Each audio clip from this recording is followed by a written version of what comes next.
இதில் பாருங்கள், கொஸ்டின் என்ன கேட்டிங்கன்னா, ஒரு தமிழ் அறிஞர்களும் அவங்களுடைய பிறந்த தேதியை வச்சு, பிறந்த இயரை வச்சு என்ன செய்யணும், காலவரிசைப்படுத்த கேட்டிருக்காங்க. இந்த கொஸ்டினை கேட்டால் தமிழ் புத்தகத்தில் பின்னாடி கொஞ்சம் இருக்குது, எல்லாமே இருக்குது. சரிங்களா?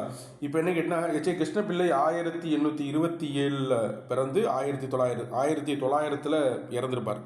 சில 1900 இறந்துருப்பார். 1827 தஞ்சை அபிரகாம் பண்டிதர் என்ன கேட்டீங்க அப்படின்னா 1859 பிறந்து, சரிங்களா, 1919 இறந்து போயிருப்பார்.